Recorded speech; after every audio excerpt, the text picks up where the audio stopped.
In the forgotten outskirts of Millfield, Sarah Jenkins stood before the rusted train car, her hand resting on her swollen belly. $500, her entire savings, spent on this abandoned piece of metal. Desperation had brought her here, 6 months pregnant and recently evicted. The station manager had laughed when she inquired about it. That old thing? Been sitting there since the 60s. The heavy door groaned as she pushed it open, dust particles dancing in the afternoon sunlight that streamed through broken windows. Behind peeling wall panels, she discovered a hidden compartment filled with yellowed blueprints, handwritten letters, and photographs. What could these mysterious artifacts possibly reveal about America's past?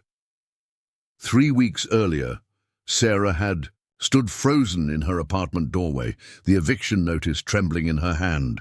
Final notice, 48 hours to vacate. Her phone buzzed, another rejection for a job application. "They can't do this," she whispered, one hand moving instinctively to her belly. 6 months along, the baby had started kicking last week, each flutter a reminder of both joy and mounting panic.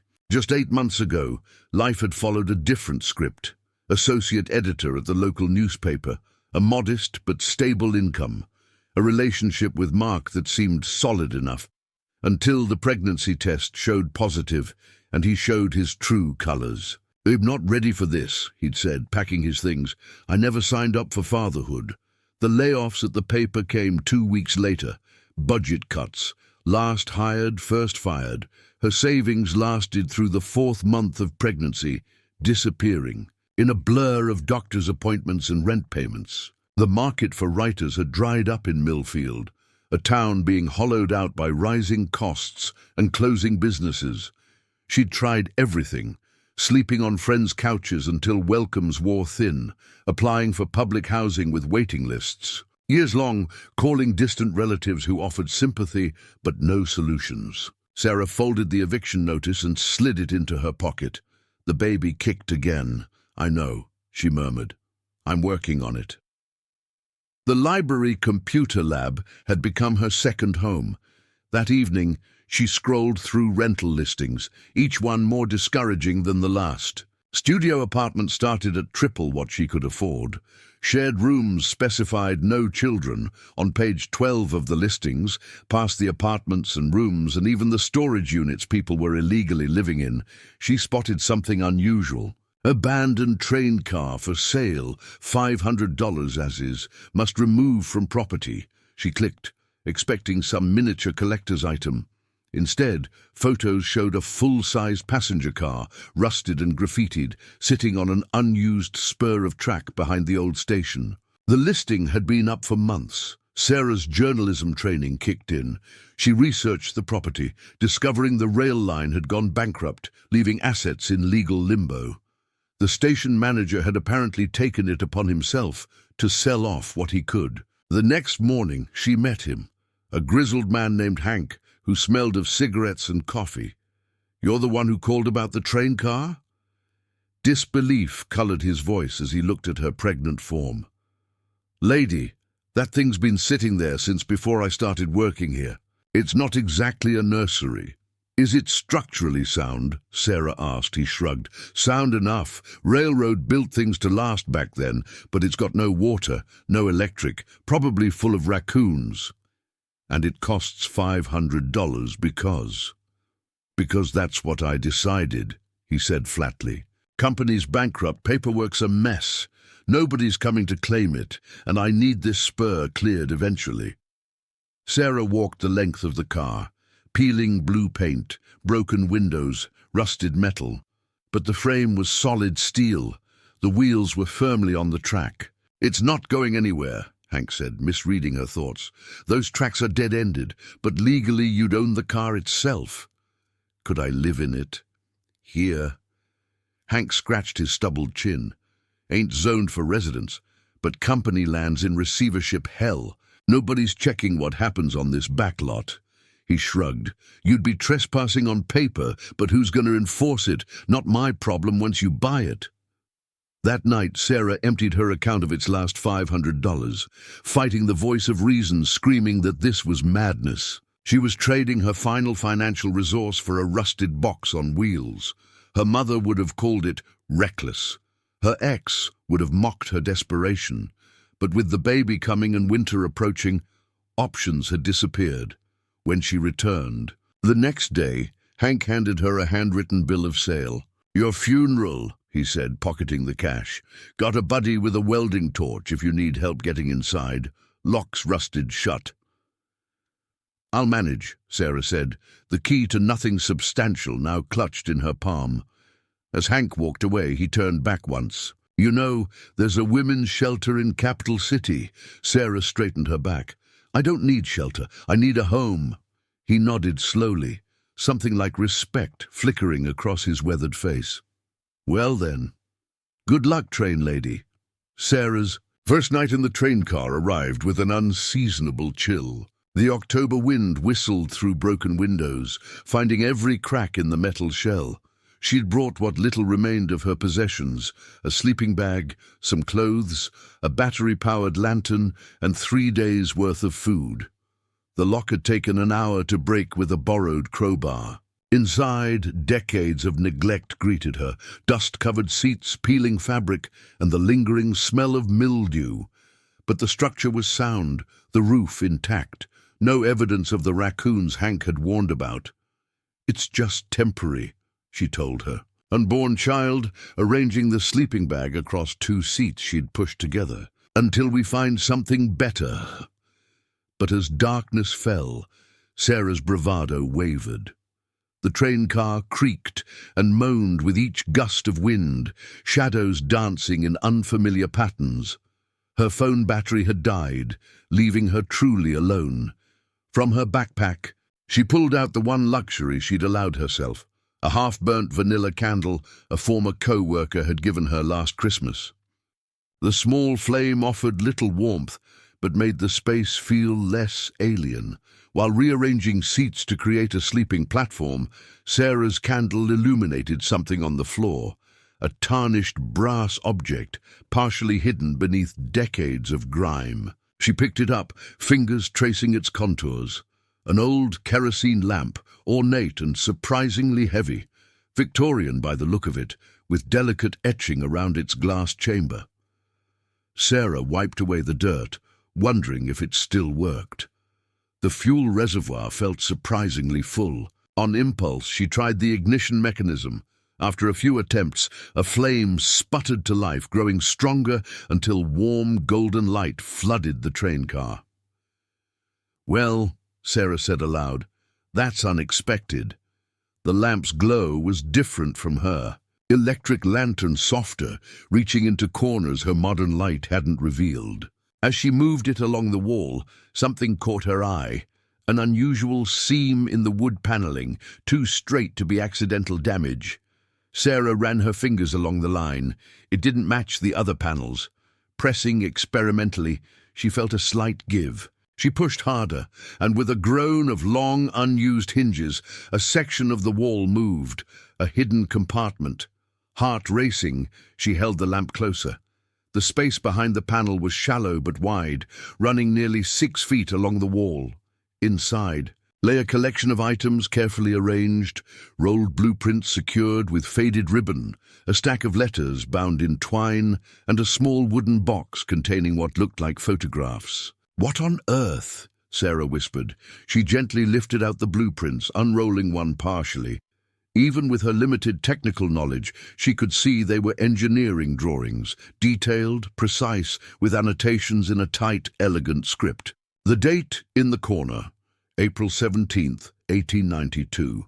The letters came next, pages yellowed but legible. The handwriting matched that on the blueprints, slanting slightly right, disciplined yet somehow personal. They appeared to be correspondence between someone identified only as E. J. and various recipients. The photographs were sepia-toned portraits and technical images. One showed a woman in late Victorian dress, standing beside what looked like early mechanical equipment. Her expression was serious, intelligent, defiant even. Sarah carefully returned everything to its hiding place, mind racing. These weren't just random items forgotten by a passenger. They had been deliberately concealed, preserved. But why? And by whom? The baby kicked, as if sharing her excitement. "I know," she said, placing a hand on her belly. "Either we've found something valuable, or we're trespassing in someone else's secrets." A rational voice in her head suggested selling the finds. Antique dealers might pay enough to secure a real apartment for a few months. The desperate part of her calculated potential values, imagining a warm space with running water. But another voice, the journalist who had once chased stories with passion, whispered that she had stumbled onto something more significant than a temporary financial solution. Sarah resealed the compartment, hiding her discovery from potential thieves. Tomorrow, she would examine everything properly. Tomorrow, she would begin to understand what she had found. She arranged her sleeping bag again, the kerosene lamp casting a protective glow around her. For the first time in months, despite the cold and discomfort, she felt something like purpose stirring within her, something beyond mere survival. Outside, the wind continued its assault on her unconventional home, but the lamp burned steadily, a beacon in her uncertain world. Sarah drifted to sleep, one hand on her belly, the other resting protectively near the wall panel that concealed secrets from another century. Morning light filtered through the grimy windows, casting dappled patterns across Sarah's makeshift bed. She woke with a start, momentarily confused by her surroundings until memory returned. The train car, her new home, the hidden compartment. She sat up quickly, too quickly, and winced as her back protested. "Note to self," she muttered. "Find a better sleeping arrangement." After a breakfast of granola bars and bottled water, Sarah returned to the hidden panel. In daylight, the compartment's contents appeared even more intriguing. She carefully spread a clean T-shirt on the dusty floor to serve as a work surface, then gently removed the blueprints, unrolled. The largest blueprint revealed an intricate technical drawing of what appeared to be a cooling system.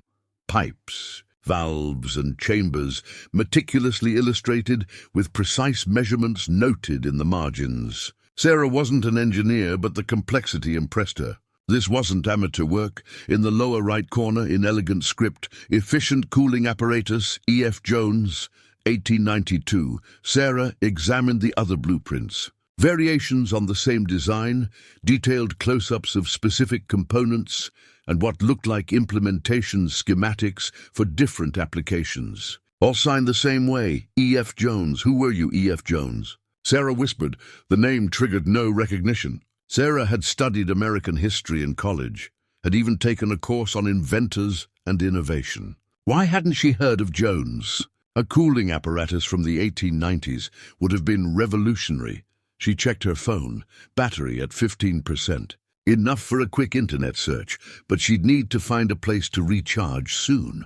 Nothing came up for E.F. Jones Inventor 1892, except references to various Edward, Edmund, and Edwin Joneses, none connected to cooling technology. Sarah tucked the blueprints carefully back into their hiding place. She needed more information, and that meant finding a proper research facility. The local library opened at 9. Sarah arrived as the doors unlocked, drawing curious glances from the staff. She knew how she must look, unwashed, wearing the same clothes as yesterday, clearly pregnant. But the library was public space. They couldn't turn her away. She approached the reference desk, where a middle-aged woman with silver-streaked hair was organizing the day's materials. "Excuse me," Sarah said. "Do you have computers available for public use?" The librarian looked up, her expression shifting from professional neutrality to something softer when she took in Sarah's condition. "Of course, dear. They're in the back. Do you have a library card?" "No, I'm new in town." "I'm Eleanor," the librarian said. "You'll need some ID to get a card, but I can give you a guest pass for today." Soon, Sarah was seated at a computer terminal, searching historical records for E.F. Jones. Hours passed as she dug through digitized archives, patent databases, and historical journals. The mysterious inventor remained elusive, appearing in no major historical records. On a hunch, Sarah expanded her search to include women inventors of the period. A sentence in an academic paper caught her eye. Female inventors often used initials to mask their gender when submitting patents, hoping to avoid the prevalent discrimination of the era. Could E.F. Jones have been a woman? Sarah refined her search. Female Inventors Refrigeration 1890s. A promising lead appeared in a scholarly article about overlooked women in science. A brief mention of Elizabeth Frances Jones, whose work on early cooling systems remains largely undocumented due to the loss of her records in a fire. Elizabeth Frances Jones. E.F. Jones. Sarah's heart raced as she printed the article. Just a paragraph, but it was something. Confirmation that Elizabeth had existed, had worked on cooling systems. As she was leaving, Eleanor caught her attention. "Find what you needed?" Sarah hesitated. "Partially. I'm researching an inventor named Elizabeth Frances Jones from the 1890s. She worked on refrigeration systems, but there's almost nothing about her." Eleanor's eyes lit up. "How fascinating! Women inventors from that period are woefully underrepresented in historical records. Are you a student?" "Former journalist," Sarah admitted. "Now just curious." Eleanor studied her for a moment. "Well, curiosity deserves nurturing. The university archives might have more information. They have materials not available online. I'm not affiliated with the university. No, but Professor Marcus Chen is a friend of mine, and historical technology is his specialty. Would you like me to contact him?" Sarah clutched the printout, weighing her options. She needed help to understand what she'd found, but revealing her discovery meant risking losing control of it. "Let me think about it," she said finally. Walking back to the train car, Sarah's mind raced with possibilities. She had found something genuinely historical, the lost work of a female inventor who had somehow been erased from the records. But what exactly had Elizabeth Frances Jones invented? And why had her work been hidden away in an old train car? 2 days later, Sarah sat nervously in a corner booth of Millfield's only decent cafe, clutching her paper cup of herbal tea. She'd spent the morning at a laundromat, washing her limited wardrobe and using the bathroom to make herself as presentable as possible. Still, she felt conspicuously out of place among the business people and students. She'd called Eleanor yesterday, accepting the offer to contact Professor Chen. Now she was beginning to doubt the wisdom of sharing her discovery. The cafe door swung open, and a man entered, scanning the room. In his mid-50s, with salt and pepper hair and wire-rimmed glasses, he projected an air of academic confidence. Around his neck hung a university ID badge. His eyes landed on Sarah, and after a moment's hesitation he approached. "Miss Jenkins." "I'm Marcus Chen." Sarah nodded, gesturing to the seat across from her. "Thank you for coming, Professor." He ordered coffee before settling in, studying her with undisguised curiosity. "Eleanor mentioned you're researching Elizabeth Frances Jones. May I ask why?" Sarah had rehearsed this moment, deciding how much to reveal. "I'm a former journalist with an interest in overlooked historical figures, particularly women in science." "And why Jones specifically?" "She's hardly well known, even among historians of technology. That's partly what interests me." "Why isn't she well known?" "Her work on refrigeration systems predated many official innovations." Professor Chen's eyebrows rose slightly. "You seem to know more about her than most."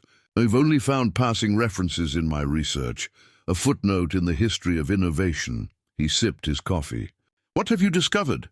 Sarah reached into her bag, removing a folder containing photographs she'd taken of the blueprints, not the originals, just enough to gauge his reaction. "I believe I've found some of her original designs." The professor's expression shifted from polite interest to intense focus as he examined the photos. "Where did you get these?" "I'd rather not say just yet." Sarah watched him carefully. "Are they significant?" "If authentic, extremely." He looked up, eyes sharp. "Miss Jenkins, These appear to be original technical drawings for a refrigeration system decades ahead of its time. The historical significance would be considerable. Sarah felt a surge of excitement, tempered by caution. So you believe they could be genuine? They're consistent with the period and what little we know of Jones's work. He tapped the photos thoughtfully. Female inventors of that era faced enormous obstacles. Many used initials professionally to avoid immediate dismissal. Their contributions were routinely attributed to male colleagues or simply erased. Why would Elizabeth Jones be particularly affected? Refrigeration was considered a major technological frontier with significant commercial implications. A woman succeeding in such a field would have threatened the established order. He leaned forward. If these are authentic, they could rewrite a chapter of technological history. I'd need to examine the originals, of course. Sarah tensed. I'm not comfortable with that yet. I understand. His voice softened. May I ask about your situation? Eleanor mentioned you're new to town. Sarah's hand moved instinctively to her belly. My situation is temporary. Professor Chen nodded, choosing not to press. What are your intentions regarding these materials? I'm not sure yet, Sarah admitted. I want to understand their significance first. Fair enough. He reached into his jacket, producing a business card. I can help authenticate them and research their historical context. In return, I'd ask for academic access, the ability to study and potentially publish findings with full acknowledgement of your role in the discovery. Sarah took the card, torn between the need for expert assistance and her instinct to protect her find, possibly her only valuable asset. You're worried I'll take credit or control, he said, reading her expression. Academic ethics would prevent that, but I understand your caution. How about this? I'll provide preliminary analysis based on these photos. If you find my input valuable, we can discuss next steps. Sarah considered the offer. What do you think happened to her? To Elizabeth Jones? Professor Chen's expression darkened. History is written by the victors, Miss Jenkins. In the Industrial Revolution, those victors were men with capital and connections. Women innovators were routinely sidelined, their ideas appropriated, their names forgotten. Sarah felt a chill of recognition, the familiar pattern of the powerful prevailing over the vulnerable. I'll contact you, she said finally. After I've had time to consider. As the professor left, Sarah remained, turning his card between her fingers. The parallel wasn't lost on her. Another woman struggling against circumstances, fighting for recognition, for survival. For the first time, she felt a personal connection to the mysterious Elizabeth Frances Jones. Two women separated by a century, yet facing similar battles. 3 days after meeting Professor Chen, Sarah made her decision. She'd spent hours examining the letters from the hidden compartment, reading by lamplight after dark, when the train yard lay quiet.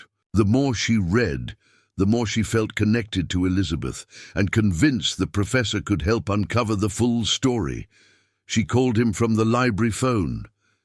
I'd like to show you something, she said, but on my terms. They arranged to meet. At her train car, a location choice that clearly surprised him. When he arrived, briefcase in hand and confusion evident on his face, Sarah was waiting outside. This is where you live? He asked, taking in the rusted exterior. For now, she replied simply. The materials are inside. Professor Chen followed her through the narrow door, ducking his head. Sarah watched as he absorbed her living conditions, the makeshift bed, the minimal possessions, the careful order she'd established in the midst of hardship. To his credit, his expression revealed no pity. The train car itself is part of the story, Sarah explained. This is where I found the materials. She demonstrated how the wall panel opened, revealing the hidden compartment. The professor's academic composure briefly gave way to childlike wonder. A historical time capsule, he breathed. Hidden in plain. Sight for what, a century? Sarah handed him cotton gloves similar to her own. These are the letters. I thought we could start there. The bundle contained 23 letters in total, most written by Elizabeth Frances Jones to various recipients. Some were personal correspondence to family members, others were professional communications with manufacturers and potential investors. Professor Chen handled each page with reverence, scanning the contents with growing excitement. "These are extraordinary," he said, adjusting his glasses. "Listen to this passage. Mr. Edison expressed interest in my cooling design, but suggested it would be more favorably received if presented under Nathaniel's name. I refused. I would rather my work remain unrecognized than surrender my rightful claim to another, even my own brother." Sarah nodded. "She mentions that brother frequently. He appears to have been supportive initially, but eventually distanced himself. Family pressure, most likely," the professor mused.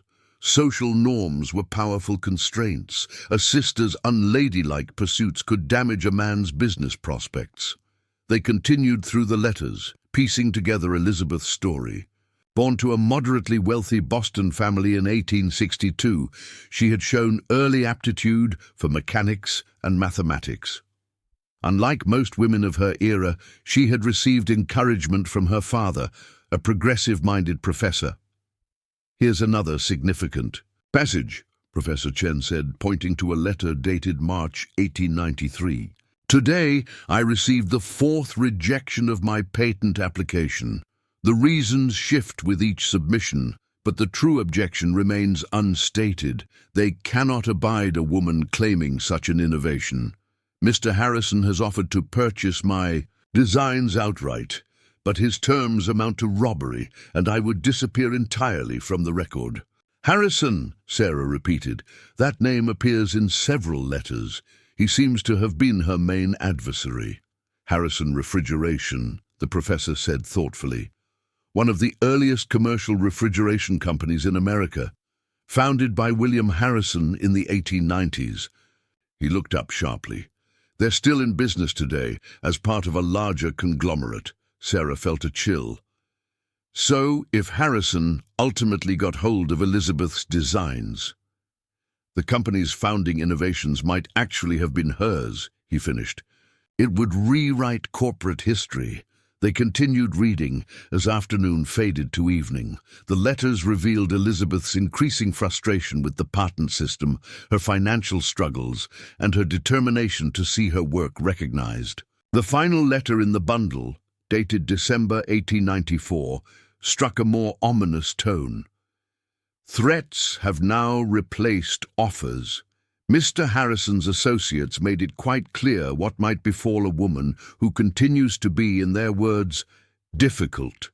I have secured my most important papers where they cannot be found. Should anything happen to me, know that I remain true to my principles to the end." Sarah and the professor exchanged troubled looks. "What happened to her after this?" Sarah asked. "I don't know," he admitted. "But these letters provide enough detail to trace her movements. With your permission, I'd like to conduct more thorough research." Sarah hesitated, then nodded slowly. "We need to know the truth, for Elizabeth's sake." As Professor Chen carefully returned the letters to their hiding place, Sarah realized she'd made her choice. This wasn't just about finding valuable artifacts anymore. It was about restoring a voice that had been deliberately silenced. Elizabeth deserved to be heard, a century late though it might be. With Professor Chen's help researching Elizabeth's story, Sarah turned her attention to making the train car more livable. Winter was approaching, and the metal walls offered little insulation against the dropping temperatures. She began with the broken windows, using plastic sheeting and duct tape from the dollar store as temporary patches. The station manager, Hank, watched her efforts from a distance for several days before finally approaching. "You're really staying in that thing, aren't you?" he asked, lighting a cigarette. Sarah pressed another strip of tape along a window edge. "Looks that way. Heating's gonna be a problem." He gestured at the car with his cigarette. "These weren't designed for winter living." "I'll manage," Sarah replied, though she'd been worrying about exactly that issue. Hank exhaled a plume of smoke. "Got some old space heaters in storage. Fire hazards probably, but better than freezing. He squinted at her. Station's got electricity. Might be able to run a line out here. Unofficial, of course. Sarah stopped her work, surprised by the offer. Why would you help me? He shrugged.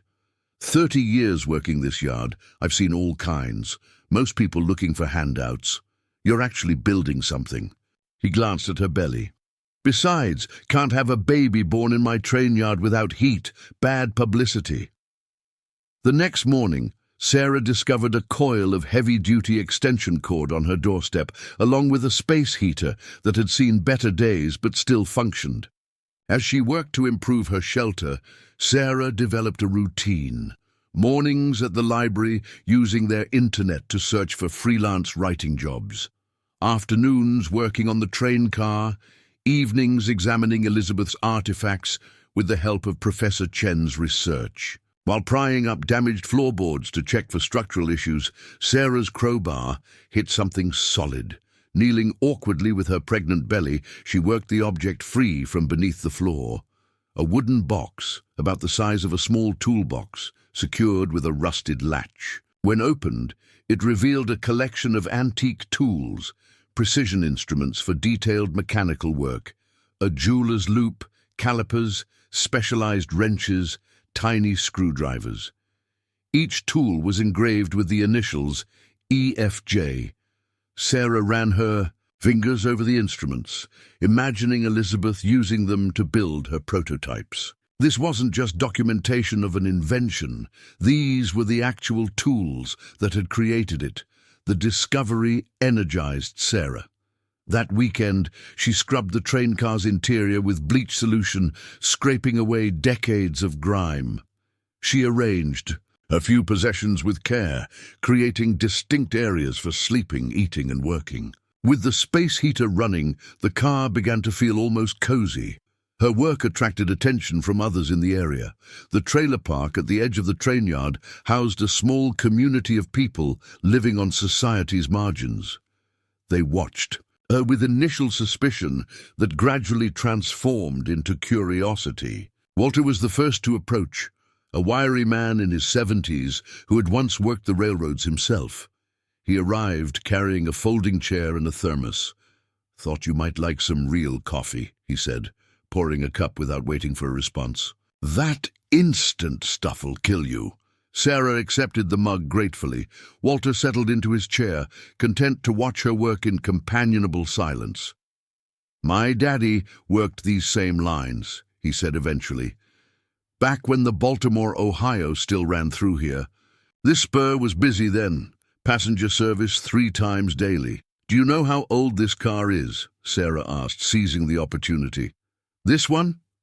Walter squinted at the faded numbering. 1880s model, I'd guess. Luxury class.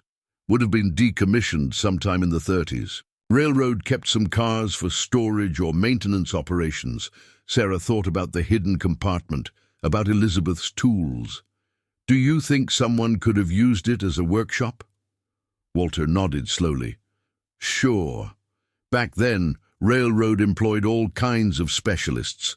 Engineers, mechanics. Some had their own workspaces." He sipped his coffee. "Lots of stories in these old cars. If they could talk, eh?" After Walter left, Sarah sat alone with Elizabeth's tools in her lap. She picked up a small hammer, testing its weight in her palm. Her father had taught her basic carpentry when she was young, skills that had languished during her years pursuing a writing career. Now those skills would help her survive. Sarah felt a sudden connection across time. To her father, yes, but also to Elizabeth Frances Jones. 2 people who had created with their hands, who had built things meant to last, inspired. She selected a screwdriver from the antique set and turned her attention to repairing a loose hinge on the train car door. As she worked, she felt the baby move, as if approving her efforts to build them a home. Professor Chen's university credentials opened doors that would have remained firmly closed to Sarah. A week after their examination of Elizabeth's letters, he arranged for them to access the National Archives patent records from the 1890s. Normally, You'd need special research clearance, he explained, as they navigated the grand marble corridors. Fortunately, I have an ongoing project that gives us legitimate access. Sarah felt conspicuous in her borrowed maternity clothes, a donation from Eleanor the librarian. Her pregnancy had advanced to the point where concealment was impossible, her 7-month belly preceding her through the narrow rows of archive shelves. They were directed to a research room, where boxes of requested materials awaited them. The professor had targeted patent applications related to refrigeration technology from 1890–1895, focusing specifically on any mentions of E.F. Jones. Remember, he cautioned as they began, we're looking not just for successful patents but rejected applications. Those won't be in the main catalogue. Hours passed as they methodically worked through faded documents, many handwritten in the elaborate penmanship of the era. By mid-afternoon, Sarah's back ached from bending over the research table. But their persistence was finally rewarded. Here, Professor Chen said quietly, sliding a document toward her. Sarah stared at the rejection letter, its official letterhead imposing even after 130 years. Patent application number 18763, improved system of artificial cooling. Applicant E.F. Jones, status rejected. The accompanying explanation cited insufficient technical merit and lack of novel innovation, bureaucratic language masking what Elizabeth's letters had revealed as gender discrimination. The date matches her correspondence, Sarah noted. This must be her 4th rejection. Keep reading, the professor urged. Sarah scanned further down the document. A handwritten note in the margin caught her attention. See Harrison application U19042 for comparison. Significant similarities noted. Harrison, she breathed, just like she claimed in her letters. They rejected her application, but noted its similarity to Harrison's. Professor Chen nodded grimly. Which was subsequently approved, I'm willing to bet. Another hour of searching confirmed his suspicion. William Harrison's patent for an advanced refrigeration apparatus had been approved just 6 months after Elizabeth's final rejection. The professor carefully photographed both documents, along with several others from the same period. The technical illustrations would be conclusive, he said as they prepared to leave. If we could compare Harrison's approved patent designs with Elizabeth's original blueprints, they would either match or they wouldn't, Sarah finished. Exactly. If they match substantially, it would prove Harrison appropriated her work. Back outside, they found a small cafe where Sarah could rest her swollen feet. Over tea, they discussed their findings. The historical pattern is depressingly familiar, Professor Chen said. A woman innovator faces systematic barriers. Her work is dismissed, then appropriated by a man with better connections and resources. The true innovator is erased from history, but why hide her materials in a train car? Sarah wondered. Why not leave them with family or colleagues who might vindicate her? The professor considered this.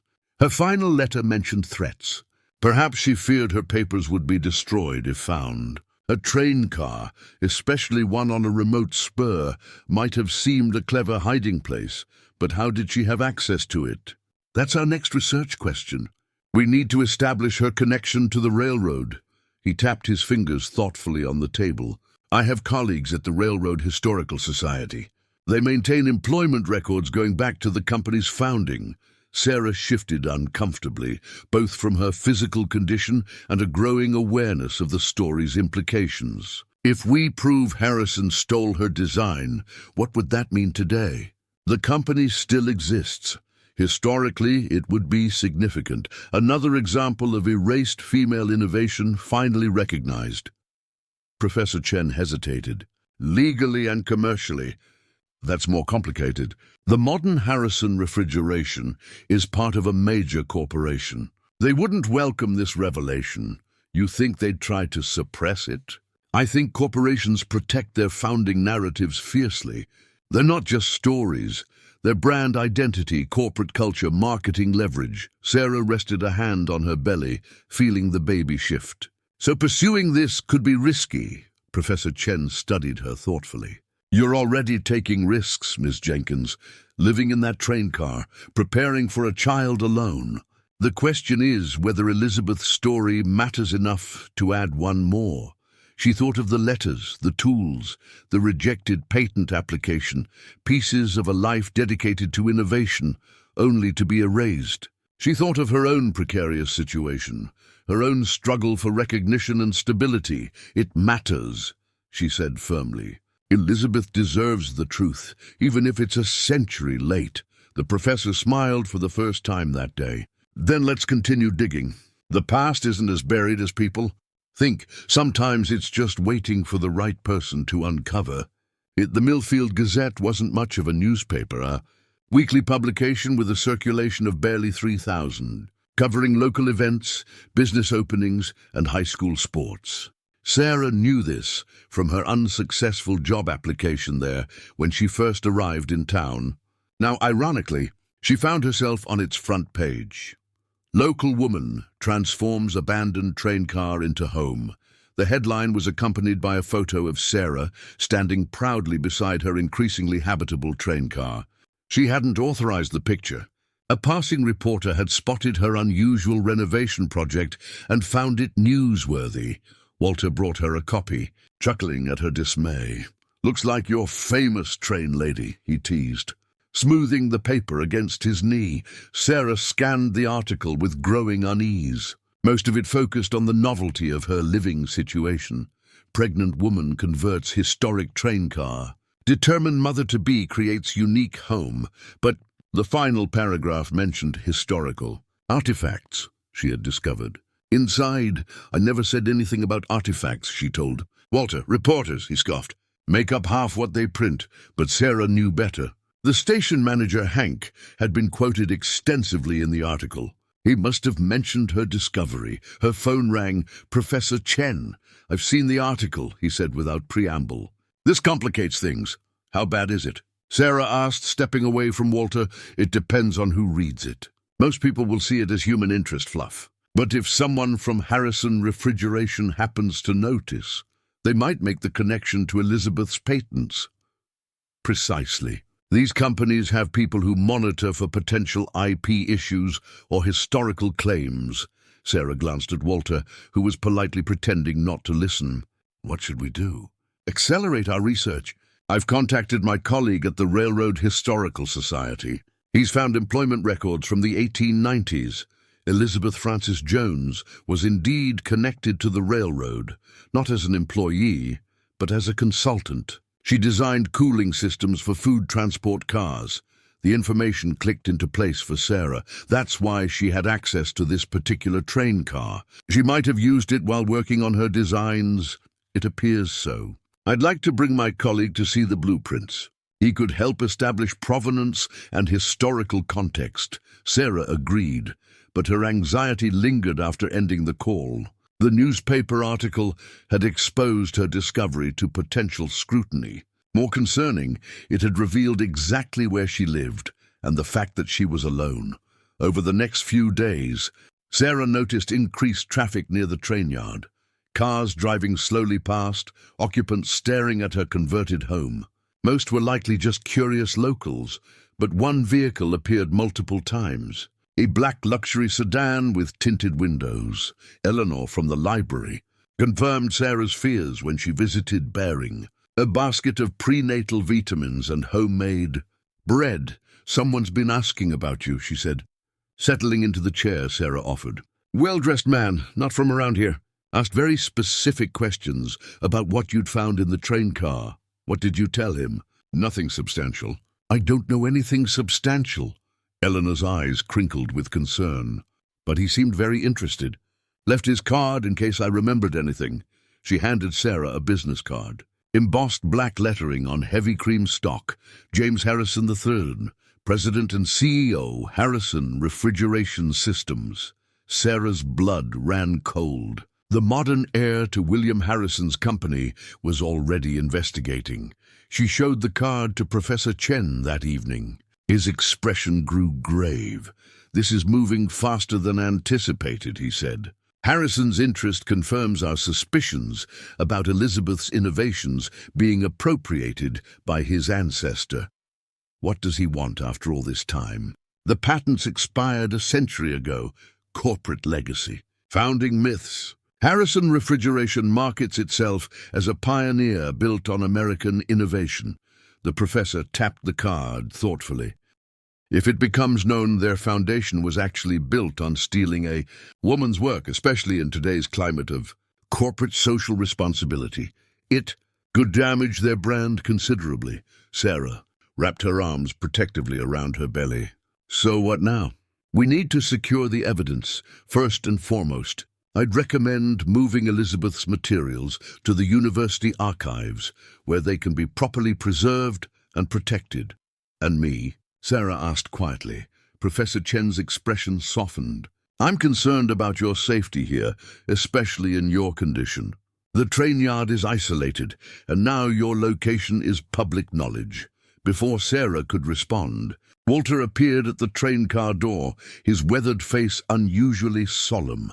Saw a fella poking around while you were at the library, he reported, taking pictures of your place. Tried to ask what he was doing, but he drove off pretty quick.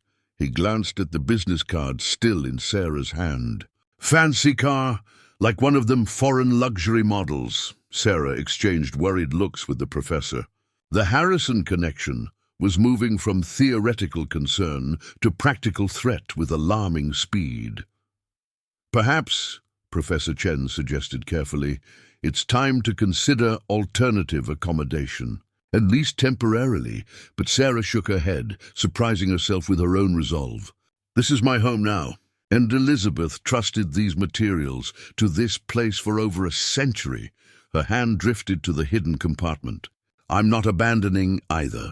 James Harrison III arrived the following morning, the polished leather of his expensive shoes incongruous against the gravel of the train yard.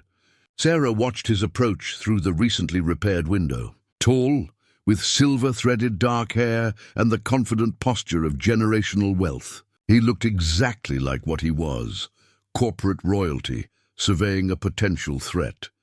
Sarah opened the door before he could knock, determined to meet this confrontation on her terms. Miss Jenkins, he said, his smile not quite reaching his eyes. I apologize for arriving unannounced. I'm James Harrison. I know who you are, Sarah replied, not inviting him in. You've been asking questions around town. If her directness surprised him, he didn't show it. May we speak? I believe we have matters of mutual interest to discuss. Against her better judgment, Sarah stepped aside. Harrison entered, his gaze methodically cataloguing the train car's interior, the modest improvements, her few possessions, and most attentively, any visible historical materials. Quite a project you've undertaken here, he observed. Both the renovation and your historical research. Sarah remained standing, one hand instinctively resting on her belly. Oh, what do you want, Mr. Harrison? Directness. Refreshing. He reached into his suit jacket and produced a business card, offering it with practiced smoothness. I understand you've discovered some artifacts potentially related to early refrigeration technology. As the head of America's oldest refrigeration company, I have a professional interest. Sarah accepted the card without looking at it. And how exactly did you hear about my discovery?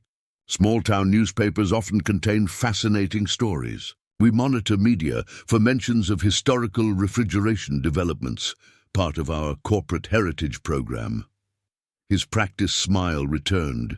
Your situation caught my attention for multiple reasons. Sarah didn't respond. Waiting for him to continue, I'll be direct as well. Ms. Jenkins, I believe you may have found materials connected to William Harrison, my great-grandfather and our company's founder. If so, these artifacts rightfully belong to Harrison Refrigeration's corporate archives. Rightfully, Sarah repeated, her journalist's instincts flaring. On what basis? Historical connection. Intellectual provenance, he gestured vaguely. The courts have consistently held that business records and technical materials belong to the corporate entity. Even after considerable time has passed, Sarah noted his careful avoidance of any mention of Elizabeth Jones. I haven't said what I've found contains any connection to your company. Harrison's expression cooled slightly. Let's not play games. I've spoken with certain people in town. I know you've been researching early refrigeration patents with that university professor. His gaze hardened. Whatever you've found, I'm prepared to make a generous offer for the materials. How generous? Sarah asked, curiosity momentarily. Overriding caution, Harrison named a figure that made her breath catch, enough to secure proper housing and financial stability through her child's early years. That's considerably more than their market value as historical curiosities, he noted, watching her reaction closely. But Harrison Refrigeration values its heritage. The subtext was clear. He was paying for silence as much as for artifacts. Sarah thought of Elizabeth's letters, the threats she had faced from this man's great-grandfather, the systematic erasure of her contributions. I'm not currently interested in selling, she said carefully. Harrison's affable demeanor slipped momentarily. Miss Jenkins, your situation is precarious at best. You're living illegally in an abandoned train car, with a baby due in, 2 months? Winter approaching. No visible means of support. He spread his hands. I'm offering a solution beneficial to both of us. And if I decline, that would be unfortunate. He glanced meaningfully around the train car. I'd hate to see local authorities take interest in your living arrangement. Zoning violations, safety concerns, especially with a child involved. He let the implication hang in the air. Sarah felt cold anger rising. Are you threatening me? Simply noting potential complications in your current situation. Harrison straightened his already immaculate tie. My offer stands for 48 hours. After that, circumstances may change in ways that affect the value proposition. He moved toward the door, then paused. One more thing. Professor Chen's academic pursuit is admirable, but ultimately misguided. The historical record on early refrigeration innovation is well established. Attempts to rewrite it would face significant challenges, legally and academically. After Harrison left, Sarah stood motionless, the business card clutched in her hand. His threat had been thinly veiled, but unmistakable. Sell the artifacts or face consequences. She looked around at her modest home, at the progress she'd made, at the hidden compartment containing Elizabeth's legacy. The parallel was painfully clear. Another woman being pressured to surrender her rightful claim, to disappear from history for male convenience. Sarah pulled out her phone and called Professor Chen. Harrison was here, she said without preamble. He made an offer for the artifacts, and implied threats if I refuse. The professor's voice was grave. Are you all right? Yes, Sarah replied, surprising herself with the steel in her voice. But I need to understand exactly what we're dealing with. I need to know everything about Elizabeth Jones and William Harrison. And I need to know what legal rights I actually have to these materials. You're going to fight, he stated, rather than asked. Sarah placed her hand against the wall panel concealing Elizabeth's work. Someone has to. It seems like no one did. For Elizabeth, Sarah spent the day after Harrison's visit at the university with Professor Chen, researching legal precedents for historical artifact ownership. By evening, she was mentally exhausted, but better informed about her position, which was neither as strong as she'd hoped nor as weak as Harrison had implied. Essentially, the professor summarized as they gathered their materials. Possession counts for a lot, especially after such a long time. But corporate claims to intellectual property have been upheld in similar cases. So it's a gray area. Sarah said, most history exists in gray areas, he replied with a wry smile. As Professor Chen drove her back to the train yard, Sarah noticed the black sedan parked near the station building. Harrison watching and waiting. The professor noticed too. I don't like this, he said quietly. Let me take you somewhere else for the night. Sarah shook her head. I'm not being intimidated out of my own home. But as they approached the train car, Sarah knew immediately something was wrong. The door stood slightly ajar, light spilling from the gap. Wait here, Professor Chen said, but Sarah was already moving forward. The interior of her home had been systematically ransacked. Her few possessions were scattered, bedding overturned, the makeshift shelving knocked aside. Sarah went straight to the hidden compartment, heart pounding. The wall panel hung open, the space behind it empty. No, she whispered. running her hands over the bare interior as if the artifacts might somehow materialize. "No, no, no," Professor Chen surveyed the damage. "Police! We need to call the police." Sarah sank onto her disrupted bed, shock giving way to cold fury. It was Harrison. It had to be. "We can't prove that," the professor cautioned. "Look around. This happened right after his visit, right after I refused his offer." She gestured to the chaos. "This is exactly what his great-grandfather did to Elizabeth. History repeating itself." Reluctantly, Professor Chen called the local police. Their response was predictably unhelpful. No forced entry evident, the officer noted, barely concealing his disinterest. "And you're saying historical papers were taken? Any proof you actually had these items?" "I've seen them," Professor Chen interjected. "I can verify their existence and historical significance." The officer's expression remained skeptical. "And you're living here?" "Legally. The ownership is complicated," Sarah admitted. "I bet." The officer closed his notebook. "Look, we'll file a report, but honestly, abandoned train car, squatter situation, no proof of valuable items, no signs of forced entry. Don't expect much. After he left, Walter appeared, drawn by the police presence. Broke in while you were gone," he stated, examining the damaged lock. "Saw a fellow nosing around earlier. Didn't look like that Harrison guy, though. Younger, built like a linebacker. Hired help," Sarah said bitterly. Walter nodded. "Got some tools in my trailer. Can fix this lock, make it stronger." He studied the empty compartment. "They got everything?" A hopeless question, but it triggered something in Sarah's memory. Not everything, she realized, moving to her small collection of possessions. From inside her duffel bag, she extracted a manila envelope containing the photographs she'd taken of some of the blueprints and letters, the same ones she'd shown Professor Chen during their first meeting. "I kept copies," she explained, relief briefly overtaking her anger. "Not everything, but enough to prove what was in that compartment." "Clever girl," Walter approved. Professor Chen examined the photos. "These show the basic designs and Elizabeth's signature. Not as compelling as the originals, but still evidence." "Evidence of what, though?" Sarah asked, the adrenaline fading into exhaustion. "That Harrison's company was founded on stolen innovations." "So what? The patents expired a century ago. There's no legal recourse." "This was never about legal recourse," the professor reminded her gently. "It was about historical truth. About recognition for Elizabeth Frances Jones." Sarah looked around at her violated home. "And now we can't even prove that truth." Walter cleared his throat. "Might not be entirely true." When they both looked at him, he continued, "Seems to me a fellow breaking in here is news, especially if it's connected to some historical dispute involving a big company. Might interest people more than just homeless woman fixes train car." Sarah stared at him, journalist instinct stirring. "You're saying make it public. Use media pressure. Got nothing to lose now," Walter shrugged. "They already took your stuff." Professor Chen nodded slowly. "It could work. Corporate entities fear public relations damage more than almost anything else. But we'd need a platform," Sarah said. "The local paper barely reaches beyond town limits." "I have contacts at National Heritage Magazine," the professor offered. "They've covered historical disputes before, and I know someone at the university press office who could help frame this as academic censorship." Sarah placed a protective hand on her belly, considering.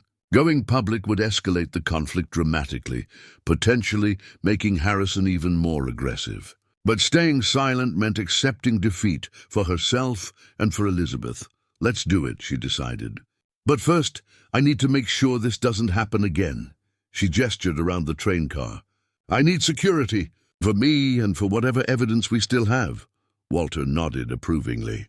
"Now you're thinking." First rule of any fight, secure your position. Following the break-in, Sarah spent several days reinforcing her security with Walter's help. They installed a heavy-duty lock, battery-powered motion sensors, and even a crude alarm system using fishing line and cans. Professor Chen, meanwhile, had begun mobilizing academic support. "We need more evidence," he said during his daily visit. "The photos help, but they won't be enough against Harrison's resources." Sarah had been thinking the same thing. I've gone through everything I saved. The photographs of the blueprints, my notes on the letters. There's something missing, something that would definitively link Elizabeth to Harrison. She spread the materials across her small table. Elizabeth mentions meeting with industry luminaries in several letters, but never names them specifically. That was common then, the professor noted. In personal correspondence, people often referenced individuals familiar to both parties, without explicit identification. Sarah sighed in frustration. If only we had... She stopped abruptly. Wait, the wooden box with the tools. Did you check if there was a false bottom? Professor Chen's eyes widened. We didn't. It was the artifacts themselves we focused on.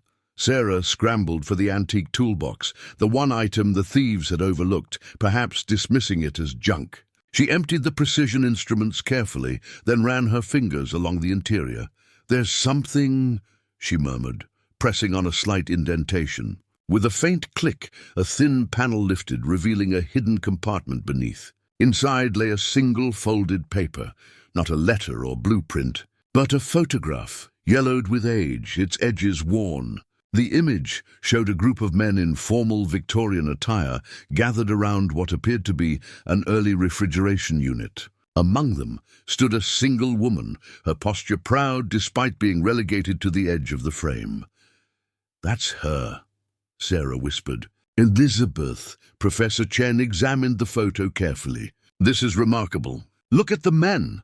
He pointed to individual faces. If I'm not mistaken, that's Thomas Edison.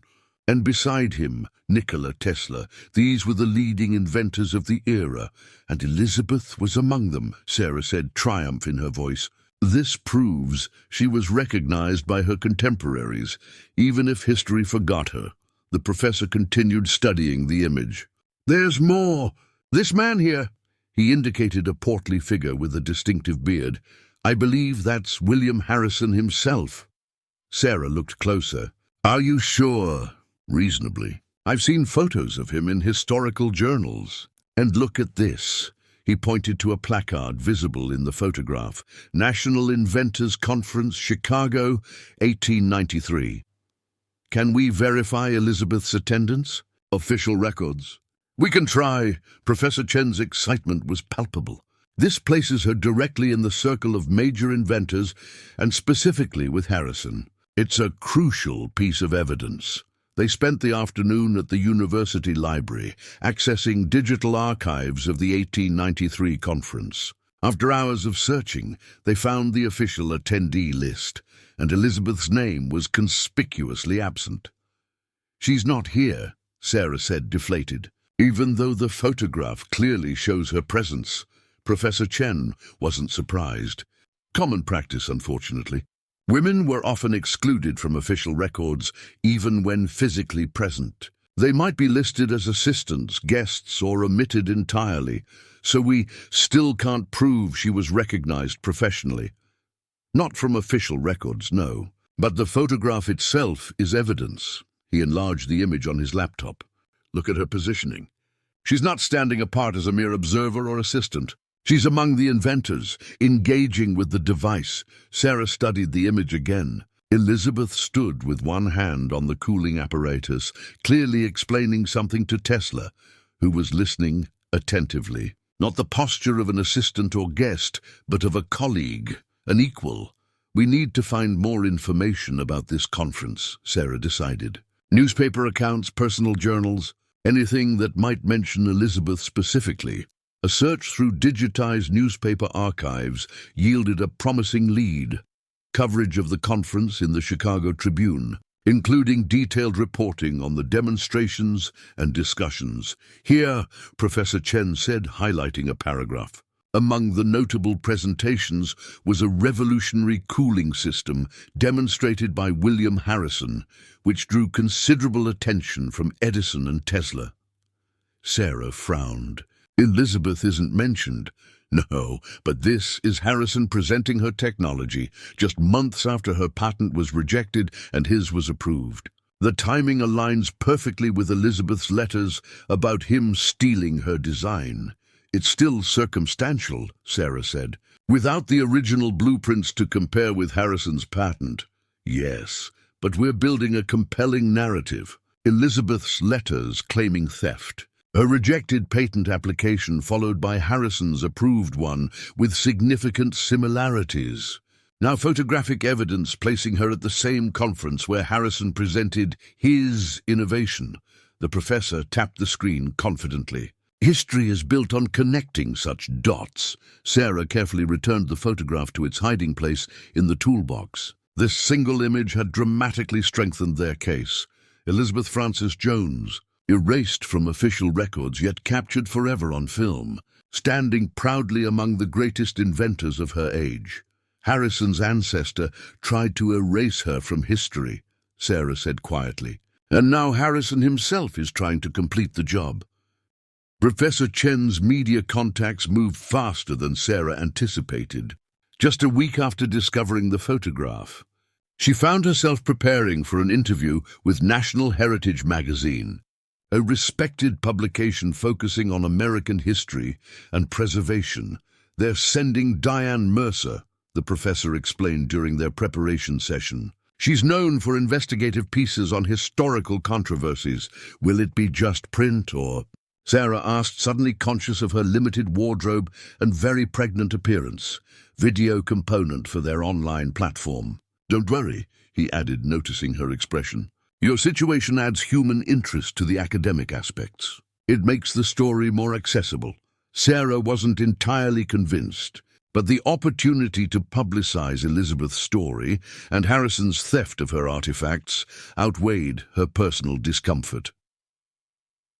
The day of the interview arrived with unexpected complications. Sarah woke to mild contractions. Nothing serious, her doctor assured her by phone, just Braxton Hicks' false labor. Still, the timing rattled her. We can reschedule, Professor Chen offered when she called him. No, Sarah insisted. I'm fine. The baby's not due for another month. Let's do this while we have momentum. Diane Mercer arrived with a small crew, a videographer and a lighting technician. In her 50s, with cropped silver hair and sharp eyes, she projected competent professionalism as she surveyed the train car. This is perfect, she declared. The visual connection between your current circumstances and the historical narrative gives us a compelling through line. The interview began with Sarah's discovery of the hidden compartment, deliberately avoiding specific details about how she'd come to live in the train car. Professor Chen provided historical context about women inventors of the 1890s, explaining the systematic barriers they faced. Elizabeth Frances Jones represents countless women whose innovations were appropriated or erased, he explained. What makes her case unique is the physical evidence Sarah discovered. When Sarah described the break-in and theft, Diane's journalistic instincts visibly sharpened. And you believe James Harrison III was behind this? She asked. We have no direct proof, Professor Chen interjected carefully. But the timing is highly suggestive. Mr. Harrison visited Sarah, made an offer for the materials, and hours after she refused, someone broke in and took only the historical artifacts. Leaving you with? Diane prompted. Sarah revealed the photograph they'd discovered hidden in the toolbox. This places Elizabeth directly in the circle of America's greatest inventors, including William Harrison himself. Yet official records of this conference omit her entirely. The camera zoomed in on the photograph as Sarah pointed out the key figures: Edison, Tesla, Harrison, and Elizabeth herself. What's particularly compelling, Professor Chen added, is that newspaper accounts from this conference credit William Harrison with demonstrating a revolutionary cooling system just months after Elizabeth's. A patent application for a similar system was rejected and Harrison's was approved. So, your theory is that Harrison stole her design, patented it himself, and then actively worked to erase her from the historical record? Diane summarized. The evidence strongly suggests that, Sarah confirmed. And now, over a century later, his descendant appears to be continuing those efforts by taking the physical proof. Has James Harrison responded to these allegations? He's aware we're researching Elizabeth's story, Professor Chen said diplomatically. We've reached out for comment regarding the missing artifacts, but haven't received a response. The interview continued for nearly 2 hours, covering every aspect of their research and findings. By the end, Sarah was exhausted, but satisfied they'd presented a compelling case. "When will this air?" she asked as the crew packed up. "We'll expedite it," Diane promised. "Online version within days, print in the next issue." This has all the elements of a major story: historical significance, corporate cover-up, gender politics, and a personal human angle. She glanced meaningfully at Sarah's belly. The timing is particularly apt, with Women's History Month coming up. After they left, Sarah collapsed onto her bed, emotionally drained. "You did wonderfully," Professor Chen assured her. "Clear, articulate, passionate, without seeming biased. Will it make any difference?" she wondered. "Harrison has the original artifacts now. Our evidence is circumstantial. Sometimes public pressure achieves what legal channels cannot. Corporate entities are sensitive to public opinion, especially regarding issues of gender equality and historical justice." Sarah nodded, hoping he was right. Beyond seeking justice for Elizabeth, she needed resolution for her own situation. The baby would arrive soon, and living in the train car, however improved, remained precarious. That evening, Walter brought dinner and news. "Strangers been asking about you in town again," he reported. "Different kind this time. Said they were from some TV station." He handed her a business card. "National news outfit." Sarah examined the card. A producer from a major network morning show. "The story's spreading," she realized. "Faster than we anticipated. That Harrison fellow won't like it," Walter observed. "No," Sarah agreed. "He won't. For better or worse, Elizabeth's story, and by extension Sarah's, was moving beyond their control, gaining momentum in the public consciousness. The question now was how Harrison would respond when backed into a corner. The National Heritage magazine piece went live 3 days after the interview. Under the headline, "Erased from History, the Female Inventor Behind America's Refrigeration Industry." Within hours, it was being shared across social media platforms and picked up by larger news outlets. Sarah watched the story spread with mixed emotions. On one hand, Elizabeth's achievements were finally receiving recognition. On the other, the increased attention made Sarah's already vulnerable position even more precarious. "Your phone's been ringing non-stop," Eleanor observed during a visit to the library. "I've had journalists calling here too, asking how to reach you. Professor Chen is handling most media requests," Sarah replied, scrolling through dozens of missed calls and messages. "We agreed it was safer that way." Eleanor's expression grew concerned. "Have you heard from Harrison since the article?" "Not directly." Sarah glanced around instinctively before continuing. "But his lawyers have been busy. That morning, a courier had delivered a thick envelope containing a cease and desist letter from Barrett, Wilkins and Shaw, a prestigious law firm representing Harrison Refrigeration Systems. The document demanded Sarah and Professor Chen immediately cease all defamatory statements regarding the company's founder and threatened legal action for irreparable damage to the corporation's historical reputation. Sarah had immediately forwarded it to Professor Chen, whose faculty position granted him access to the university's legal department. Their preliminary assessment wasn't encouraging. "They can't stop the historical research," the professor had explained by phone. "But they could tie us up in costly litigation for years." It's a classic intimidation tactic. Now, in the quiet of the library, Sarah weighed their options. "They're preparing a major historical exhibition," she told Eleanor. "The William Harrison Innovation Legacy at the National Science Museum. Opening next month. Perfect timing for your revelations to disrupt their narrative," Eleanor noted. "Exactly. Which is why they're escalating the pressure." Sarah shifted uncomfortably, her advanced pregnancy making even sitting for long periods difficult. "The letter also suggested they're investigating my unlawful occupation of railroad property." Eleanor's eyes narrowed. "That's blatant intimidation." "It's effective intimidation," Sarah corrected. I'm 8 months pregnant, living in a renovated train car with no legal right to be there. Child Protective Services would have legitimate concerns. What will you do?" Before Sarah could answer, her phone vibrated with an incoming call. "Professor Chen, I've just received word from my contact at the Science Museum," he said without preamble. "Harrison Refrigeration is moving up their exhibition. They're planning a private media preview next week, ahead of the public opening. They're trying to establish their narrative before ours gains more traction," Sarah realized. "Precisely. And they've brought in a team of corporate historians to prepare materials supporting William Harrison's status as the sole inventor of their refrigeration technology." Sarah felt a surge of indignation on Elizabeth's behalf. So they're doubling down on the lie. They've invested too much in the founding mythology to abandon it now. The professor paused. "There's more. A colleague at the university archives received an unusual request from Harrison's team. They're seeking any information about Elizabeth Frances Jones, specifically evidence that she worked as William Harrison's assistant. They're trying to reframe the narrative," Sarah said, understanding immediately. "Acknowledge her existence but diminish her role.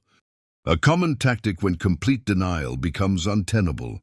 They'll portray her as a valued assistant whose contributions Harrison mentored and developed, rather than the inventor he stole from." Sarah's free hand curled into a fist. "We need to counter this before their version becomes the accepted story." "I agree. But with the legal threats and without the original artifacts, our position is weakened." Sarah thought for a moment, journalist instincts stirring. "What about Harrison Company records? There must be internal documents from that period. Correspondence about Elizabeth, about the patent applications." "Corporate archives," Professor Chen said slowly. "Yes, those would be definitive, but they'd be private, inaccessible without company permission, which they'd never grant. But they must exist somewhere. Harrison Refrigeration's headquarters are in Chicago, where the company was founded. They maintain a corporate museum and archives in the original building." His tone brightened with realization. "And my colleague Daniel Okafor worked there as a consulting historian before joining academia. He might know where such records would be kept. Can you contact him?" "Discreetly?" "Immediately." After ending the call, Sarah explained the development to Eleanor. "You're not considering trying to access corporate archives?" The librarian asked, alarmed. "In your condition?" Sarah shook her head.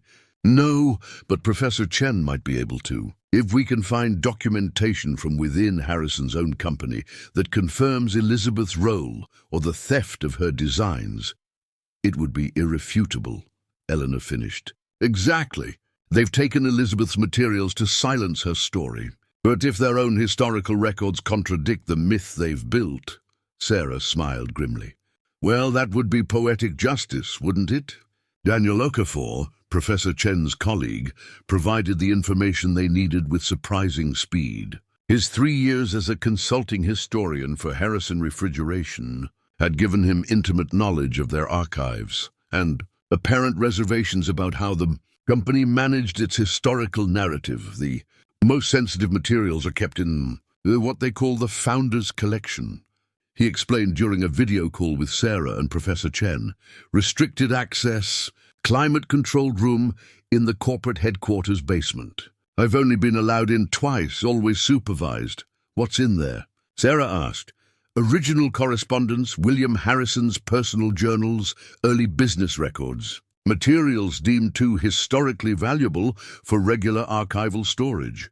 Daniel's expression suggested skepticism about this classification, or potentially problematic if examined with modern perspective. Would there be records related to patent applications, or correspondence about Elizabeth Jones? Professor Chen pressed. Daniel nodded slowly. "Almost certainly. Harrison kept meticulous records of his business dealings. If there was any interaction with Elizabeth Jones, documentation would exist." He hesitated. "There's something else. During my second visit to the Founders Collection, I noticed a section of boxes labeled Competitive Intelligence, 1890, 1895. Those would likely contain information about rival inventors or technologies Harrison was monitoring. Sarah and Professor Chen exchanged significant looks. "Including Elizabeth," Sarah said. "Possibly." Daniel leaned closer to his camera. "Look, I should be clear about something. There were rumors among the historical consultants about certain origin stories being curated. Information that didn't align with the corporate narrative was sequestered, suppressed," Professor Chen corrected. Daniel didn't disagree. "I left for academic positions shortly after raising concerns about historical accuracy in some exhibition materials. The company preferred a more inspirational approach to its founder's story." After the call ended, Sarah paced the train car, mind racing. "We need to see those archives. If Harrison's own records confirm Elizabeth's role, or worse, document his deliberate theft of her work, it would be definitive," Professor Chen agreed. "But access is impossible. Corporate archives are private property. There must be a way." Sarah stopped pacing, struck by a thought. "The media preview of their exhibition, when did you say it was happening?" "Next Thursday evening, by invitation only. And as a noted historian of American innovation, wouldn't you be a natural invitee?" The professor's eyes widened as he caught her implication. "Perhaps. I could inquire through academic channels." 2 days later, the invitation arrived, not just for Professor Chen, but for Professor Marcus Chen and guest, to attend the preview of The William Harrison Legacy, American Innovation Personified. "They want to co-opt you," Sarah realized. Having a respected academic present adds legitimacy to their narrative, while simultaneously keeping me where they can monitor my reactions, he added. "But it gets us in the building." The plan they developed was audacious, potentially reckless, but their only option. Professor Chen would attend the exhibition preview with Daniel Okafor as his guest. While the professor kept company representatives engaged, Daniel would attempt to access the founder's collection using his still-functioning keycard. Security oversight, Harrison refrigeration, had apparently neglected to correct after his departure. "If discovered, claim you were looking for a restroom," the professor advised. "I've done more dangerous things for historical truth." Daniel replied with surprising nonchalance. Sarah would remain outside in a rented car, serving as both lookout and getaway driver if necessary. Her advanced pregnancy made her too conspicuous for infiltration, but she refused to be excluded entirely. The night of the preview arrived with unsettling developments. That morning, Sarah experienced stronger contractions, still irregular, but concerning enough that her doctor advised monitoring. "We should postpone," Professor Chen insisted during their final planning call. "We can't. This is our one chance." Sarah pushed through discomfort. "The exhibition opens to the public next week. After that, the narrative will be established. Your health is my concern," she interrupted. "Elizabeth's story is ours. I'll be fine for one evening in a car." Despite misgivings, they proceeded. Sarah drove them to Chicago, Professor Chen resplendent in academic attire, Daniel nervous but determined. They parked near the Harrison Refrigeration headquarters, an imposing glass and steel structure built around the original 1900s brick factory. 2 hours, the professor said, checking his watch. "That's our window. The preview runs from 7 to 9.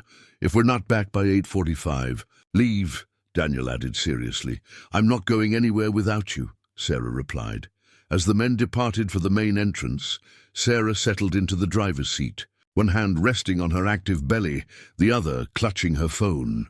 Through the windshield, she watched them join a stream of well-dressed attendees entering the building. Now everything depended on Daniel's access card, his knowledge of the archives, and extraordinary luck. If successful, they might retrieve evidence that would vindicate Elizabeth Frances Jones after more than a century of erasure. If caught, they faced trespassing charges, potential career destruction for both academics, and certain legal retaliation from Harrison. Sarah checked the time, 7:05 p.m. The longest wait of her life had begun. The waiting was excruciating. Sarah shifted uncomfortably in the driver's seat, checking the time compulsively. 7:45, 8:02, 8:17. Each minute crawled by, her anxiety mounting with every passing moment. Another contraction gripped her, stronger than the previous ones. She breathed through it, the way her birthing class had taught. Still irregular. Still Braxton Hicks, she told herself. Not labor. Not yet. At 8:23, her phone vibrated. A text from Professor Chen. Success coming out. Start car, relief flooded through her. She started the engine just as the next contraction hit, this one unmistakably painful. Sarah gasped, gripping the steering wheel until it passed. That was different. That felt real. Before she could fully process the implication, the passenger door opened and Professor Chen slid in, followed by Daniel in the back seat. Go, the professor urged. Calmly but quickly, Sarah pulled away from the curb, focusing on driving steadily, despite her racing heart and increasingly insistent contractions. Did you find anything? Daniel leaned forward, his voice pitched low, as if they might still be overheard. More than we hoped. William Harrison kept everything. Letters, telegrams, meeting notes. The man documented his entire career, including his interactions with Elizabeth? Sarah asked, navigating through downtown Chicago traffic, including explicit discussions about appropriating her designs, Professor Chen confirmed. Daniel found a series of letters between Harrison and his patent attorney, discussing how to modify Elizabeth's cooling system just enough to secure their own patent. We have copies, Daniel added, patting his inner jacket pocket, and photographs of the original documents. Sarah would have celebrated if not for the contraction that suddenly seized her. She inhaled sharply, hands tightening on the wheel. Professor Chen noticed immediately. Sarah, are you all right? I think, she managed as the pain subsided, I think I'm in labor. What? Now? The professor's academic composure shattered. We need to get you to a hospital. Not here, Sarah insisted, turning onto Lakeshore Drive. Not in Chicago. Harrison has influence here. I don't want to be anywhere near him when these documents go public. Millfield is 3 hours away, Daniel pointed out. Then we'd better drive fast, Sarah replied grimly. They made it 40 minutes out of Chicago before her water broke. That's it, Professor Chen declared. Next hospital. No arguments. South Bend Memorial was just 10 minutes further. By the time they arrived, Sarah's contractions were 5 minutes apart. The emergency room staff moved quickly, whisking her to the maternity ward, while Professor Chen and Daniel waited anxiously in the lobby. Everything accelerated from there. Despite being nearly a month early, Sarah's baby was determined to arrive. 4 hours after checking in, through pain and exhaustion unlike anything she'd experienced, Sarah gave birth to a healthy 6-pound girl with a shock of dark hair and indignant wail. She's perfect, the doctor assured her, placing the swaddled infant in her arms. Sarah gazed down at her daughter, overwhelmed by a love so fierce it eclipsed everything else. The pain, the exhaustion, the uncertain future. Elizabeth, she whispered, knowing immediately what her daughter's name would be. Elizabeth Frances Jenkins. Later, when the medical team had completed their post-delivery care and little Elizabeth was sleeping peacefully in a bassinet beside her bed, Sarah allowed Professor Chen and Daniel to visit briefly. She's beautiful, the professor said, his usual academic detachment nowhere in evidence. Thank you, Sarah replied tiredly. Did you look at what we found? Daniel nodded, keeping his voice low. It's definitive, Sarah. Letters where Harrison explicitly discusses having his engineer adapt Elizabeth's design. Correspondence with his lawyer about ensuring the patent application was different enough to avoid direct comparison. Even a telegram celebrating when her final application was rejected. Most damning, Professor Chen added, is his personal journal. He writes about meeting Elizabeth at the 1893 conference, dismissing her as surprisingly knowledgeable for a woman, then later acknowledging privately that her cooling system design was ingenious and commercially viable if properly developed. We have him, Sarah murmured, gazing at her sleeping daughter. We have the proof, complete with historical irony, Daniel observed. He preserved the very evidence of his wrongdoing, probably never imagining it would be found or that standards would change enough for it to matter. A nurse appeared in the doorway. "I'm sorry, gentlemen, but mother and baby need rest now." As they prepared to leave, Sarah caught Professor Chen's hand. "What happens next?" "Daniel and I will secure the evidence, make proper copies, then prepare a comprehensive academic paper documenting Elizabeth's innovation and Harrison's appropriation." He squeezed her hand reassuringly. "You focus on Elizabeth, this Elizabeth. We'll handle the rest for now." After they left, Sarah gazed at her newborn daughter, marveling at how much had changed in just hours. Whatever challenges lay ahead, they would face them together. Two Elizabeths, one continuing the legacy, the other had been denied. "Your namesake changed history," she whispered to the sleeping infant, "even if no one knew it until now." 2 weeks after Elizabeth's birth, Sarah stood at a podium in the university's media room, her daughter sleeping peacefully in a sling against her chest. Before her, a dozen journalists waited expectantly, cameras focused on her face. Behind her, displayed on a large screen, was the photograph of Elizabeth Frances Jones standing among America's greatest inventors in 1893. "Thank you all for coming," she began, her voice steadier than she felt. "My name is Sarah Jenkins. 2 months ago, I discovered hidden artifacts in an abandoned train car where I was living. Those artifacts revealed the erased history of Elizabeth Frances Jones, a brilliant female inventor whose cooling system design was stolen by William Harrison in the 1890s, becoming the foundation of what is now Harrison Refrigeration Systems." She nodded to Professor Chen, who advanced to the next slide, a document from Harrison's own archives. "Last week, with the assistance of Professor Marcus Chen and Dr. Daniel Okafor, we uncovered definitive evidence within Harrison Refrigeration's own corporate records, confirming that William Harrison deliberately appropriated Elizabeth's innovations, manipulated the patent process, and then systematically erased her contributions from historical record."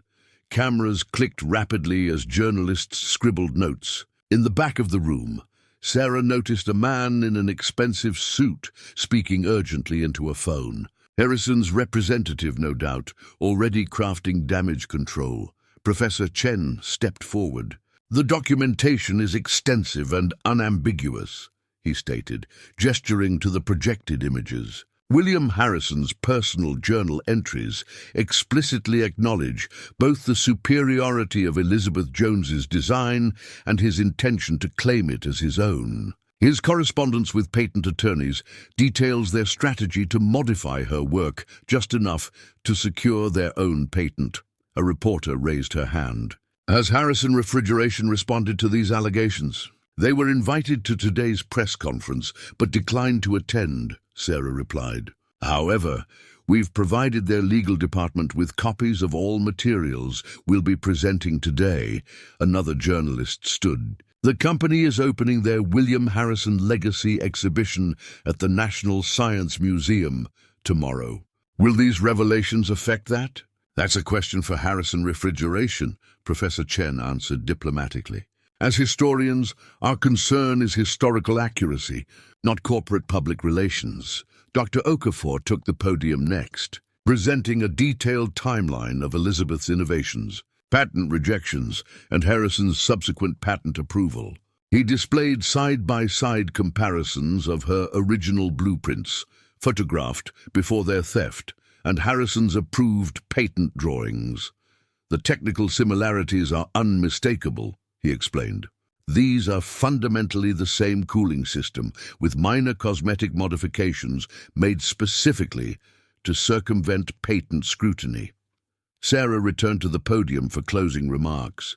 Elizabeth Frances Jones was one of countless women whose contributions to science, technology, and innovation have been erased or appropriated. Her story is exceptional not because it happened, but because we can now prove it happened. She looked down at her sleeping daughter.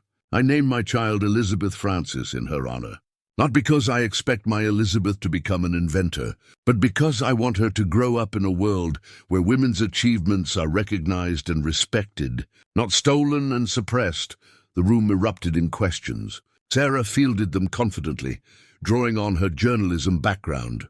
Yes, they had attempted to engage Harrison Refrigeration directly before going public. No, they weren't seeking financial compensation. Yes, all evidence would be made available to academic researchers and historians.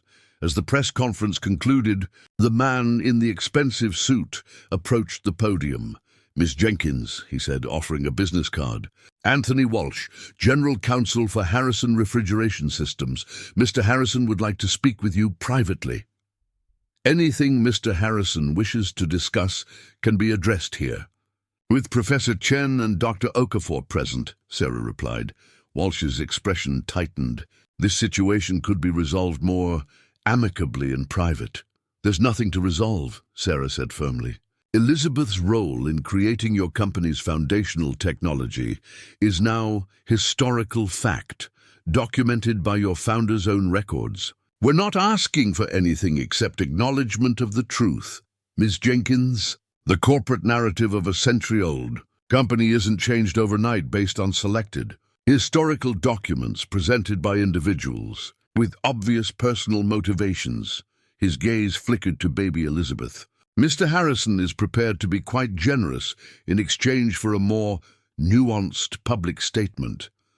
Before Sarah could respond, James Harrison III himself appeared at Walsh's shoulder, immaculately dressed and visibly tense. "Perhaps we could speak somewhere more appropriate," Harrison suggested. His practiced charm strained but present. Professor Chen stepped forward protectively. "Mr. Harrison, if you have a public statement to make, this room full of journalists seems entirely appropriate." Harrison's facade cracked slightly. "This is a complex historical matter being sensationalized for media attention. My great-grandfather was a pioneering innovator whose legacy deserves—" "Your great-grandfather was a thief," Sarah interrupted, her voice quiet but carrying in the suddenly silent room. "His own words confirm it. And you stole the physical evidence from my home to protect a lie." The assembled journalists, sensing confrontation, moved closer. With cameras raised, Harrison stared at Sarah, calculation visible in his eyes. Then, with a curt nod to Walsh, he turned and left without another word. "I believe," Professor Chen said into the renewed commotion, "that constitutes no comment from Harrison Refrigeration." 6 months after the press conference, Sarah stood at the entrance to her train car, now barely recognizable from its abandoned state. Fresh paint gleamed in the summer sunlight. The words "Elizabeth Frances Jones Innovation Museum" elegantly stenciled across the side. Baby Elizabeth, growing robust and curious, watched from her carrier as Sarah greeted the day's first visitors, a group of middle school girls on a STEM field trip. "Welcome to the Elizabeth Frances Jones Museum," Sarah said. "You're about to hear the story of an extraordinary woman whose innovations were nearly erased from history." The transformation of the past month still amazed her. Following the press conference, the story had exploded across national media. Harrison Refrigeration's exhibition had opened to protests and critical press coverage, forcing them to hastily modify displays to acknowledge Elizabeth's contributions. A week later, facing mounting public pressure and shareholder concerns, James Harrison III had made a calculated corporate decision. In the carefully worded statement, Harrison Refrigeration acknowledged that historical evidence suggests Elizabeth Frances Jones played a previously unrecognized role in early cooling system development, which informed technologies later patented by company founder William Harrison. It wasn't a full admission, but it was enough to shift momentum. When Harrison offered to donate the original artifacts they'd stolen from Sarah's home to the National Science Museum for proper historical preservation, she had countered with an unexpected proposal: return the materials to their original location, which she would develop into a small museum dedicated to Elizabeth's legacy. To her surprise, Harrison agreed, likely seeing it as a way to relocate the controversy away from his corporate headquarters to a remote train yard in a small town. What he hadn't anticipated was how the story would resonate. Donations flowed in from women in STEM fields, historical preservation societies, and ordinary people touched by the narrative of justice delayed but not denied. The train car was professionally renovated, museum-quality display cases installed, and a proper climate control system added to protect the artifacts. Sarah guided the school group through the exhibits, showing them Elizabeth's original blueprints, her precision tools, and the photograph that had provided crucial evidence of her place among Edison and Tesla. Elizabeth's cooling system design was revolutionary, she explained, pointing to the detailed technical drawings. It was more efficient and reliable than anything available in the 1890s. That's why William Harrison wanted it so badly. A girl raised her hand. Did she ever know that people would eventually find out the truth? The question caught Sarah by surprise. I don't think so, she answered honestly. Her last letters suggest she believed her work would remain unrecognized.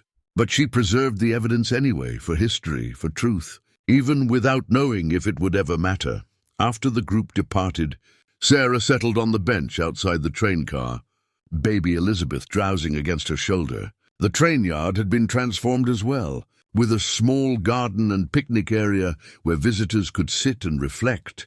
Walter ambled over, as he did most days, to check on his girls, as he called them.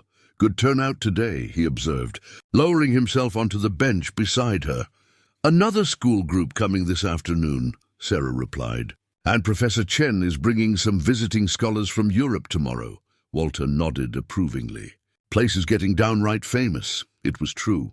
The museum had been featured in historical journals, women's magazines, and science publications. A documentary crew was scheduled to film next month.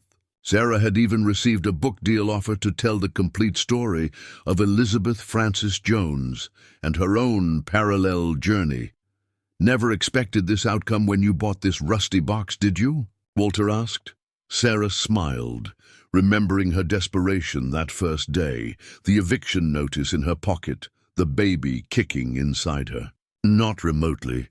Her gaze drifted to the small house visible at the edge of the property, her new home, purchased with proceeds from the book advance. No more precarious living, no more uncertainty about where she and Elizabeth would sleep. Professor Chen appeared, climbing out of his car with a folder tucked under his arm. Good news, he called as he approached. The National History Foundation has approved our grant application. Full funding for the expanded educational program. Sarah felt a familiar surge of gratitude for this unlikely ally who had become a friend. Elizabeth would be pleased, don't you think? Undoubtedly. He glanced at the train car museum, now a destination for visitors from across the country. Her work is finally receiving the recognition it deserves, and inspiring a new generation, Sarah added, thinking of the schoolgirls' eager faces as they examined Elizabeth's designs. Baby Elizabeth stirred and opened her eyes, gazing up at her mother with unfocused curiosity. Your namesake changed history, Sarah whispered, echoing words spoken in the hospital 6 months earlier. And now everyone knows it. The infant's hand curled around her finger with surprising strength, a grip on the present, a connection to the past, and a promise for the future.